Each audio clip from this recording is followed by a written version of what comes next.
வணக்கம். இன்றைய முக்கிய நிகழ்வுகள். சிபிஎஸ்இ பாடத்திட்டத்தால் தேர்ச்சி விகிதம் பாதிக்கப்படவில்லை, முதலமைச்சர் ரங்கசாமி பேட்டி. ஜவஹர் பால் பவலின் அரசு சார்பில் இலவச கோடைக்கால பயிற்சி முகாம். 1000க்கும் மேற்பட்ட மாணவ மாணவிகள் கலந்து கொண்டு பயிற்சி பெற்றனர். புதுச்சேரி கிராம பகுதியில் அரசு கலை மற்றும் அறிவியல் கல்லூரி தொடங்கப்படும், முதலமைச்சர் ரங்கசாமி அறிவிப்பு. இனி விரிவான நிகழ்வுகள். புதுச்சேரியில் வெளியான 12ஆம் வகுப்பு சிபிஎஸ்இ பொது தேர்வு முடிவில் 90.39% மாணவர்கள் தேர்ச்சி பெற்றுள்ளதாகவும், சிபிஎஸ்இ பாடத்தால் தேர்ச்சி விகிதம் பாதிக்கப்படவில்லை. இது குறித்து பெற்றோர்களிடையே ஏற்பட்ட அச்சம் தேவையற்றது என முதலமைச்சர் ரங்கசாமி தெரிவித்துள்ளார். புதுச்சேரியில் இன்று வெளியான +2 சிபிஎஸ்இ தேர்வு முடிவுகளை முதலமைச்சர் ரங்கசாமி வெளியிட்ட பின்னர் செய்தியாளர்களிடம் பேசுகையில், 12ஆம் வகுப்பு சிபிஎஸ்இ தேர்வு முடிவில் புதுச்சேரி, காரைக்கால், மாஹே, ஏனம் பகுதியில் ஒட்டுமொத்தமாக 90.39% தேர்ச்சி பெற்றுள்ளதாகவும், மாநிலம் முழுவதும் மொத்தமாக எழுதிய 9002 மாணவர்களில் 8137 மாணவர்கள் சிபிஎஸ்இ தேர்வில் தேர்ச்சி பெற்றுள்ளதாகவும், அரசு பள்ளியில் 86.27%, தனியார் பள்ளியில் 97.24% தேர்ச்சி என குறிப்பிட்டார். மேலும் 9 அரசு பள்ளிகளில் 100% தேர்ச்சி பெற்றுள்ளதாக கூறிய அவர், சிபிஎஸ்இ பாடத்திட்டம் இந்த ஆண்டு சிரமமாக இருக்கும், எவ்வளவோ பேர் வெற்றி பெற போகிறார்கள் என்ற எதிர்மறையான கருத்து இருந்தது. இதனை பொய்யாக்கும் வகையில் அதிகமானோர் தேர்ச்சி பெற்றுள்ளனர். அடுத்த ஆண்டு தேர்ச்சி விகிதம் இன்னும் அதிகரிக்கும் என நம்பிக்கை உள்ளதாகவும், அதற்கு அரசு நடவடிக்கை எடுக்கும் என்று கூறினார். புதுச்சேரி அரசானது பள்ளி கல்வி மற்றும் உயர்கல்வியில் கவனம் செலுத்துகிறது. குறிப்பாக ஏழை எளிய மக்களுக்கு நல்ல கல்வி கிடைக்க வேண்டும். பட்டியலில் மாணவர்களுக்கு ஆரம்ப கல்வி முதல் ஆராய்ச்சி படிக்கும் வரை எந்த பள்ளியிலும் படித்தாலும் அதற்கு கட்டணம் இல்லை. அரசு அறிவித்த திட்டங்கள் அனைத்தையும் செயல்படுத்தி வருகிறது. வெற்றி பெற்ற மாணவர்கள், கல்வி போதித்த ஆசிரியர்கள் ஆகியோருக்கு பாராட்டுக்கள், வாழ்த்துக்கள். சிபிஎஸ்இ பாடப்பிரிவில் அதிகம் தேர்ச்சி கிடைத்துள்ளது. சிபிஎஸ்இ பாடத்திட்டம் கடினம் என குறித்த பெற்றோர்கள், மாணவர்களுக்கு கடந்த காலத்தில் எழுந்த அச்சமும் தேவையற்றது. பிள்ளைகள் படித்தால் எதிலும் வெற்றி பெறலாம். அதற்கு கல்வித்துறை தேவையான அனைத்து முயற்சிகளையும் எடுக்கும் என முதலமைச்சர் ரங்கசாமி கூறினார். எவ்வளோ பேர் வெற்றி பெற சிரமம், நிறைய பேர் வெற்றி பெறுது அப்படின்னு சொல்லியிருந்தாங்க. ஆனால் அது பொய்ப்பிக்கின்ற அளவுக்கு நல்ல இந்த முதல் இதுவே சிபிஎஸ்இ நிறைய வெற்றி பெற்றிருக்காங்க. உண்மையிலே அது ஒரு பெரிய மகிழ்ச்சிக்குரிய ஒன்று. இன்னும் அடுத்த ஆண்டு இன்னும் கூடுதலான வெற்றி கிடைக்க நம்பிக்கை இருக்கிறது. நம்முடைய அரசு எடுத்த முயற்சிகள், இது பல ஆண்டுகளுக்கு முன்பாகவே சிபிஎஸ்இ ஆரம்பித்தா நல்லா இருக்கும் அப்படின்ட்டு எல்கேஜி சில பள்ளி, அரசு பள்ளி நம்ம கொண்டு வந்திருக்கிறோம். அதனுடைய அடிப்படையில் இந்த சிபிஎஸ்இ சிலபஸுக்கு கொண்டு வரும்பொழுது இப்போ நிறைய வெற்றி நமக்கு அரசு பள்ளியில் கிடைச்சிருக்கு. அது நீங்கள் இன்னும் பார்த்தீங்கன்னா, நம்முடைய அரசு எடுத்த நடவடிக்கை, கல்வித்துறை எடுத்த நடவடிக்கை, ஆசிரியர்களுக்கு பயிற்சி கொடுத்துருக்குறாங்க. அந்த மெட்டீரியல் சொல்லுவாங்களே, அது என்னென்னன்றத இருந்தால் சிபிஎஸ்இ எக்ஸாம் எழுதி ஈஸியாக இருக்கும் அப்படின்னு சொல்லக்கூடிய அளவில் அந்த மெட்டீரியல்ஸ் நிறைய அவங்களுக்கு ஆசிரியர்கள் கொடுத்து பயிற்சி கொடுத்து அது அந்த பிள்ளைகளுக்கு அந்த கல்வியை சிறந்த முறையில் கொடுத்திருக்கின்றார்கள். அதனால் நம்முடைய புதுச்சேரி அரசானது பள்ளி கல்வி, உயர்கல்வி இரண்டிலும் கவனம் செலுத்துகின்ற ஒரு அரசு. எல்லோருக்கும் கல்வி கிடைக்க வேண்டும். புதுச்சேரி அரசு பள்ளி கல்வித்துறை சார்பில் நடைபெற்று வரும் இலவச கோடைக்கால சிறப்பு பயிற்சி வகுப்புகளில் ஆயிரக்கணக்கான மாணவர்கள் கலந்து கொண்டு கோடை விடுமுறையை நடனம், இசை ஆகியவற்றை கற்று பயனுள்ளதாக மாற்றி வருகின்றனர். கோடை விடுமுறை காலங்களில் இன்றைய மாணவர்கள் தொலைக்காட்சி, செல்போன் ஆகியவற்றில் மூழ்கி இருக்கிறார்கள். மேலும் பல்வேறு தவறான வழிகளிலும் செல்லும் சூழல் உள்ளது. எனவே மாணவர்களின் தனித்திறனை வெளிக்கொண்டு வரவும் இன்றைய கோடை விடுமுறையை பயனுள்ளதாக மாற்றிக்கொள்ள வேண்டும் என நோக்கில் ஆண்டுதோறும் கோடை விடுமுறையை முன்னிட்டு பள்ளி கல்வி இயக்கம், ஜவஹர் சிறுவர் இல்லம் சார்பில் குழந்தைகளுக்காக பல்வேறு கலையரங்க, நாடகம், பரதம், கிராமியம், வாய்ப்பாட்டு, வயலின், வீணை, மிருதங்கம், ஓவியம், கைவினை, கித்தார், கீபோர்டு, ட்ரம்ஸ் மற்றும் விளையாட்டுகளான கேரம், செஸ், இறகுபந்து, டேபிள் டென்னிஸ் ஆகியவற்றை கற்பித்து சிறப்பு ஏற்பாடுகளை செய்துள்ளது.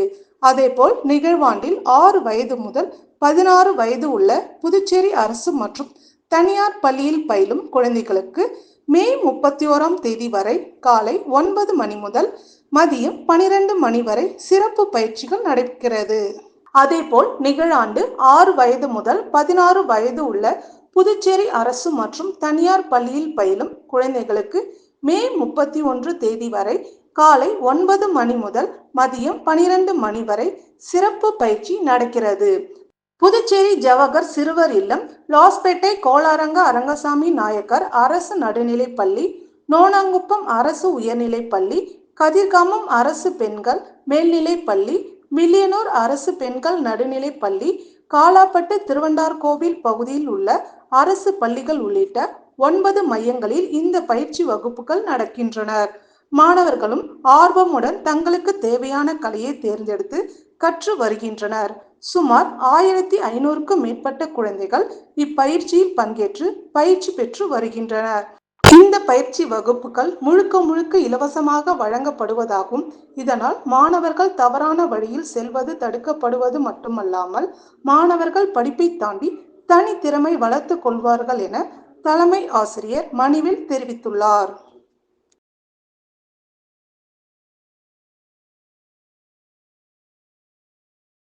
நோயாளிகளுக்கு வேண்டிய மருந்துகள் அது விலை உயர்ந்த மருந்தாக இருந்தாலும் அனைத்து மருந்துகளும் அரசு மருத்துவமனையில் கொடுக்க வேண்டும்.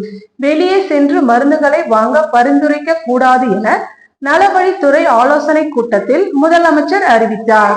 புதுச்சேரி அரசு நலவழித்துறை மேம்படுத்துவது குறித்து ஆய்வுக் கூட்டம் முதலமைச்சர் ரங்கசாமி தலைமையில் புதுச்சேரி சட்டப்பேரவையில் நடைபெற்றது. இந்த கூட்டத்தில் நலவழித்துறை மூலம் செயல்படுத்தப்படும் திட்டங்கள் மற்றும் மேற்கொள்ள வேண்டிய பணிகள் குறித்து விரிவாக ஆராயப்பட்டது. அப்பொழுது முதலமைச்சர் ரங்கசாமி நலவழித்துறையில் காலியாக உள்ள அனைத்து பணியிடத்தையும் உடனே நிரப்ப நடவடிக்கை எடுக்குமாறு உத்தரவிட்டார். இதனைத் தொடர்ந்து அனைத்து அரசு மருத்துவமனைகள் ஆரம்ப சுகாதார நிலையத்தில் இருப்பில் உள்ள உயிர்காக்கும் மருந்துகளின் விவரங்களை கேட்டறிந்த முதலமைச்சர் நோயாளிகளுக்கு வேண்டிய மருந்துகள் அது விலை உயர்ந்த மருந்தாக இருந்தாலும் சரி அனைத்து மருந்துகளும் அரசு மருத்துவமனையில் கொடுக்க வேண்டும். வெளியில் சென்று மருந்துகளை வாங்க பரிந்துரைக்க கூடாது என்று அறிவுறுத்தினார். மேலும் அரசு மருத்துவமனையில் வாங்கப்பட்ட மருத்துவ கருவிகள் அனைத்தும் முறையாக பராமரிக்கப்பட்டு செயல்பாட்டு உள்ளது என்பதை உறுதிப்படுத்த வேண்டும் என நலவழித்துறை அதிகாரிகளுக்கு முதலமைச்சர் அவர்கள் உத்தரவிட்டார். மேலும் கதிர்காமம் இந்திரா காந்தி அரசு மருத்துவக் கல்லூரி மற்றும் ஆராய்ச்சி நிறுவனத்தில் இருதய அறுவை சிகிச்சை மற்றும் மூளை அறுவை சிகிச்சை பிரிவுகளை தொடங்குவது, அதற்குரிய மருத்துவ உபகரணங்களை வாங்குவது குறித்து இக்கூட்டத்தில் ஆலோசிக்கப்பட்டது. மேலும் அங்கு டயாலிசிஸுடன் கூடிய சிறுநீரக பிரிவு மற்றும் இருதய நோய் சிகிச்சைக்கான கேத்லாப் ஆகியவற்றை தொடங்கி செயல்பாட்டில் கொண்டு வர வேண்டும் என்று முதலமைச்சர் அவர்கள் மருத்துவ அதிகாரிகளுக்கு கூறினார். சட்டப்பேரவைத் தலைவர் செல்வம், நலவழித்துறை செயலாளர் ஜெயந்தகுமார், இயக்குனர் ரவிச்சந்திரன், ரமேஷ், சார்பு செயலாளர் சௌமியா மற்றும் சிறப்பு பணி அதிகாரி மேரி ஜோஸ்பின், சித்ரா ஆகியோர் உடனிருந்தனர். புதுச்சேரி பிள்ளையார்குப்பம் கூத்தாண்டவர் கோவில் விழாவில் திருநங்கைகள் தாலி கட்டி கொண்டு வழிபட்டனர். பின்னர் நடைபெற்ற தேர் திருவிழாவில் அமைச்சர் சாய்ஜே சரவணகுமார் கலந்து கொண்டு தேரை வடம் பிடித்து இழுத்து தொடங்கி வைத்தார். புதுச்சேரி மாநிலம் வில்லியனூர் கொம்யூன் பிள்ளையார்குப்பம் கூத்தாண்டவர் கோவில் திருவிழாவின் கொடியேற்ற நிகழ்ச்சி சித்திரை மாதம் நடைபெறுவது வழக்கம். அதனை முன்னிட்டு கடந்த 6ஆம் தேதி கிராம மக்களின் கொடியேற்ற நிகழ்ச்சி நடைபெற்றது. முன்னதாக ஸ்ரீ மீனாட்சி அம்மன் ஆராதனை, சாகை வார்த்தல், ஊரணி பொங்கல் படைத்தல் ஆகிய நிகழ்வுகளும், அதனைத் தொடர்ந்து ஸ்ரீ கூத்தாண்டவர் சுவாமி ஆலயத்தில் கிராம மக்களின் கொடியேற்ற நிகழ்ச்சி நடைபெற்றது. திருவிழாவின் ஒரு பகுதியாக நேற்று செவ்வாய்க்கிழமை அன்று கூத்தாண்டவர் சுவாமிக்கு திருக்கல்யாணம், பக்தர்களுக்கு தாலி கட்டும் நிகழ்ச்சி மற்றும் சுவாமி சிறப்பு அலங்காரத்தில் திரு வீதி உலா திருக்கல்யாணத்தை தொடர்ந்து இன்று ஸ்ரீ கூத்தாண்டவர் சுவாமி திருத்தேர் வீதி உலா நடைபெற்றது. இதில் அமைச்சர் சாஜே சரவணகுமார் கலந்து கொண்டு தேர் வடம் பிடித்து நிகழ்ச்சியை தொடங்கி வைத்தார். முன்னதாக அமைச்சர் சாஜே சரவணகுமாருக்கு ஆலயத்தில் பரிவட்டம் கட்டி மரியாதை செய்யப்பட்டது. மேலும் தேர் திருவிழாவில் டெப்டி கலெக்டர் குமரன், ஆதி திராவிட நலத்துறை இயக்குனர் சாய் இளங்கோவன் ஆகியோர் கலந்து கொண்டு தேர் திருவிழாவில் கலந்து கொண்டு சுவாமி தரிசனம் செய்தனர். மேலும் தேர் திருவிழாவில் சுற்றுவட்டார பகுதியை சார்ந்த நூற்றுக்கணக்கான பக்தர்கள் கலந்து கொண்டு விழாவினை சிறப்பித்தனர். அதனைத் தொடர்ந்து மாலை அழுகல நிகழ்ச்சி நடைபெற்றது. மேலும் மே 29ஆம் தேதி படுகள எழுப்புதல் நிகழ்வு நடைபெறுகிறது. திருவிழாவின் திருநங்கைகள் தாலி கட்டி கொள்ளும் நிகழ்வு இடம்பெறுகிறது. நிகழ்ச்சிக்கான ஏற்பாட்டினை கோவில் நிர்வாக அதிகாரி மற்றும் பிள்ளையார்குப்ப கிராம பொதுமக்கள் மற்றும் இளைஞர்கள் வெகு சிறப்பான முறையில் செய்து வருகின்றனர். புதுச்சேரி மூலகுள பகுதியில் இயங்கி வரும் பிர்லா பங்க் சர்வதேச பள்ளி மாணவி CBSE +2 தேர்வில் அகில இந்திய அளவில் 3வது இடமும் மாநில அளவில் முதலிடமும் பெற்று சாதனை படைத்துள்ளார். மாநில அளவில் முதலிடமும் சென்னை மண்டல அளவில் முதலிடமும் பெற்று புதுச்சேரிக்கு பெருமை தேடி தந்துள்ளது பிர்லா பங்க் பள்ளி. இந்த சாதனையை கொண்டாடும் வகையில் பிர்லா பங்க் பள்ளியின் மாணவர்களுக்கு பாராட்டு விழா சிறப்பாக நடைபெற்றது. இந்த பாராட்டு விழாவில் சாம்பால் கல்வி குழுமத்தின் தலைவர் முனைவர் திரு சாம்பால், இயக்குனர் திரு சி குமரவேல் அவர்களும், பள்ளியின் முதல்வர் முனைவர் திரு ஆரோக்கியராஜ் அவர்களும் சாதனை படைத்த மாணவ மாணவியர்களுக்கு பொன்னாடை அணிவித்து சிறப்பு செய்தனர். புதுச்சேரி மாநில அளவில் முதல் மதிப்பெண் பெற்ற மாணவி அனிஷா 500க்கு 496 மதிப்பெண்ணும், 2 பாடத்தில் 100க்கு 100 மதிப்பெண்ணும் தன்னுடைய வெற்றிக்கு காரணமாக இருந்தது பள்ளியே என்று பேசினார். அனிஷா எதிர்கால லட்சியமாக UPSC தேர்வு வெற்றி பெற்று IAS ஆக வேண்டும் என்று தன்னுடைய கனவை பகிர்ந்து கொண்டார். பள்ளியில் 2ஆம் இடம் பெற்ற ரோஹித் மற்றும் வீராஜ் 500க்கு 481 மதிப்பெண்கள் பெற்றுள்ளார். பள்ளியின் 3ஆம் இடம் பெற்ற அஷ்விகா மற்றும் கவின் 500க்கு 471 மதிப்பெண்களை பெற்றுள்ளார். மேலும் இந்த நிகழ்ச்சியில் பிர்லா பங்க் பள்ளியை சேர்ந்த பெற்றோர்கள் அனைவரும் நேரடியாக கண்டு களித்தனர் என்பது குறிப்பிடத்தக்கது. இந்த நிகழ்ச்சியின் இயக்குனர் அவர்கள், பள்ளி முதல்வர் அவர்களும் சாதனை படைத்த மாணவ மாணவியரை பாராட்டி வாழ்த்தி பேசினர். சாதனை படைத்த மாணவ மாணவியர்கள் பெற்றோர்களும் தங்களுடைய நன்றியை வாழ்த்துக்களையும் தெரிவித்துக் கொண்டனர். இந்த கல்வியாண்டில் 100க்கு 100 மதிப்பெண் எடுத்த மாணவ மாணவியருக்கு அதற்கு உறுதுணையாக அமைந்த ஆசிரியர் பெருமக்களுக்கும் பொன்னாடை அணிவித்து வெள்ளி காசுகள் பரிசாக வழங்கி சிறப்பிக்கப்பட்டது. சாதனை நிகழ்ச்சியினை பள்ளி நிர்வாகம் சிறப்பாக செய்திருந்தது. எமது பிர்லாபங்க் சர்வதேச பள்ளியானது கடந்த 12 ஆண்டுகளாக இந்த பகுதியில் சிறப்பாக நடைபெற்றுக் கொண்டிருக்கிறது. இந்த 12 வருடங்களில் 6 முறை 12ஆம் வகுப்பு மாணவர்கள் சிறப்பாக தேர்ச்சி பெற்று சென்றுள்ளார்கள்.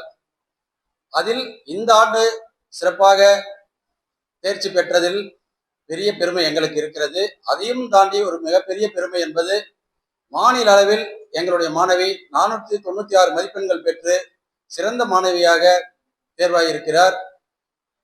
இந்த தேர்ச்சியானது மாநில அளவில் மட்டுமன்றி நமது மாநில சென்னை மண்டலத்திலும் மிக சிறந்த ஒரு தேர்ச்சியாக கருதப்படுகிறது. எங்கள் கல்வி குழுமத்தில் புதுச்சேரியில் 13க்கும் மேற்பட்ட நிறுவனங்கள் இயங்கி வருகிறது. அதில் 6 பள்ளிகள் இயங்கி வருகிறது. இந்த 6 பள்ளிகளிலும் எங்கள் பிர்லாபங்க் பள்ளியானது மிக சிறந்த இடத்தை வகிக்கிறது என்பதில் எங்களுக்கு மிகவும் பெரும் மகிழ்ச்சியாக இருக்கிறது. இந்த சாதனைக்காக மிகவும் உறுதுணையாக இருந்த எங்கள் நண்பர் பள்ளி முதல்வர் திரு ஆரோக்கியராஜ் அவர்களுக்கும், இதற்காக கடுமையாக உழைத்த எங்கள் ஆசிரியர் பெருமக்களுக்கும், அதே போல் எங்களுக்கு துணையாக இருக்கின்ற, எப்பொழுதும் எங்களுக்கு துணையாக இருக்கின்ற பெற்றோர்களுக்கும், சிறப்பாக உழைத்து இந்த பெருமையை எங்கள் பள்ளிக்கு தேடித்தந்த எங்கள் மாணவ செல்வங்களுக்கும் நிர்வாகத்தின் சார்பாக வாழ்த்துக்களையும் நன்றிகளையும் கூறிக்கொண்டு, இந்த நிகழ்வை எங்களுக்கு ஏற்படுத்தி கொடுத்து எங்களை பெருமை மிக்கவர்களாக மாற்றிய மாணவர்களுக்கு மனதார பாராட்டுகளை தெரிவித்துக் கொள்கிறோம். நன்றி, வணக்கம். புதுச்சேரி கிராம பகுதியில் அரசு கலை மற்றும் அறிவியல் கல்லூரி தொடங்கப்பட உள்ளதாகவும், கலை மற்றும் அறிவியல் கல்லூரியில் படிக்கும் மாணவர்கள் தாழ்வு மனப்பான்மையோடு இருப்பதை பார்க்க முடியாததாகவும், கலை அறிவியல் கல்லூரியில் படிப்பவர்கள்தான் நிர்வாக திறமை பணியில் இருப்பதாக முதலமைச்சர் ரங்கசாமி பேசினார். புதுச்சேரி இந்திரா நகரில் உள்ள இந்திரா காந்தி அரசு கலை மற்றும் அறிவியல் கல்லூரியில் ஆண்டு விழா நடைபெற்றது.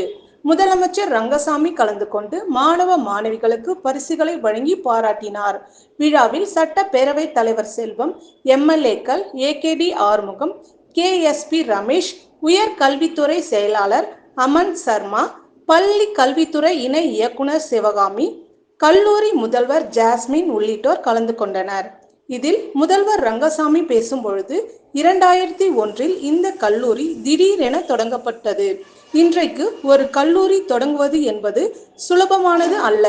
இக்கல்லூரி கட்டுவதற்கான இடம் கையகப்படுத்தப்பட்டு ரூபாய் 2 கோடிக்கு ஆரம்ப பணியில் ஏற்கனவே தொடங்கப்பட்டுள்ளது. விரைவில் ரூபாய் 47 கோடியில் புதிய கட்டிடம் கட்டும் பணி தொடங்கப்பட உள்ளன. மேலும் கிராமப்புறத்தில் அரசு கலை மற்றும் அறிவியல் கல்லூரி தொடங்கவும் நடவடிக்கை எடுக்கப்பட்டு வருகிறது. கலை மற்றும் அறிவியல் கல்லூரியில் படிக்கும் மாணவர்களுக்கு நிர்வாகத்தில் செல்லும் பெரிய வாய்ப்புண்டு. கலை மற்றும் அறிவியல் கல்லூரியில் படிக்கும் மாணவர்கள் தாழ்வு மனப்பான்மையோடு இருப்பது பார்க்க முடியாததாகும். கலை மற்றும் அறிவியல் கல்லூரியில் படிக்கும் மாணவ மாணவிகள் தாழ்வு மனப்பான்மையோடு இருப்பது பார்க்க முடியாததாகும். கலை அறிவியல் கல்லூரியில் படிப்பவர்கள் தான் நிர்வாக திறமை பணியில் இருப்பதாகவும் கூறினார். புதுச்சேரியில் மருத்துவம் பொறியியல் கல்லூரி பயிலும் மாணவர்களே வேலை கிடைக்கும் என நினைக்கின்றனர். ஆனால் கலை அறிவியல் கல்லூரியில் பயின்ற மாணவர்கள் IAS போன்ற பணியில் சேரும் வாய்ப்புகள் பெறலாம். இந்த கல்லூரியானது அரசு அறிவியல் கல்லூரியானது தேசிய அளவிலான தரவரிசையில் 150வது இடம் முதல் 200வது இடத்துக்குள் வகிப்பது பெருமைக்குரியது என்றார். சர்வதேச அன்னையர் தினத்தை முன்னிட்டு BM பிலிம்ஸ் இன்டர்நேஷனல் தயாரிப்பில் உருவாகியுள்ள குயிலி திரைப்படத்தின் பாடல் வெளியாகி ரசிகர்களை வெகுவாக கவர்ந்துள்ளது. புதுச்சேரியை சார்ந்த BM இன்டர்நேஷனல் பிலிம்ஸ் நிறுவனம் தயாரிப்பில் இயக்குனர் முருகசாமி இயக்கத்தில் லிசி ஆண்டோனி, அருண்குமார் உள்ளிட்ட முன்னணி திரை கலைஞர்கள் நடித்துள்ள குயிலி திரைப்படம் விரைவில் திரை அரங்குகளில் வெளியாக உள்ளது. இந்த நிலையில் சர்வதேச அன்னையர் தினத்தை முன்னிட்டு இசையமைப்பாளர் ஜோ ஸ்மித் இசையில் பாடலாசிரியர் ஸ்நேகன் வரியில் உருவான நான் 10 மாசம் என்ற பாடலை பிரபல திரைப்பட பாடகி வைக்கம் விஜயலட்சுமி பாடியுள்ளார். தற்போது இந்த பாடல் இசட் மியூசிக் சவுத் என்ற யூடியூப் தளம் மற்றும் பல்வேறு சமூக வலைத்தளங்களில் வெளியாகி ரசிகர்களிடையே பெரும் வரவேற்பை பெற்றுள்ளது. இது தொடர்பாக பேசியுள்ள பாடலாசிரியர் ஸ்நேகன், நிறைய பாடல்களை எழுதியிருந்தாலும் இந்த பாடல் உணர்வுகளை வேறொரு இடத்திற்கு கடத்தி செல்லும் என்றும், பிள்ளைகளின் போக்கு மாறும் பொழுது தாயின் குரல் இந்த பாடலில் வந்துள்ளது என கூறினார். இரைச்சல் இசையுடன் கூடிய கலாச்சாரத்தின் மத்தியில் வரிகளை காயப்படுத்தாமல் இசை அமைத்துள்ளது வரவேற்கத்தக்கது என்று தெரிவித்தார். மேலும் இந்த பாடலை தயாரித்து நடித்துள்ள புதுச்சேரியை சேர்ந்த தொழில் அதிபர் அருண்குமாருக்கு ஸ்நேகன் வாழ்த்து தெரிவித்துள்ளார்.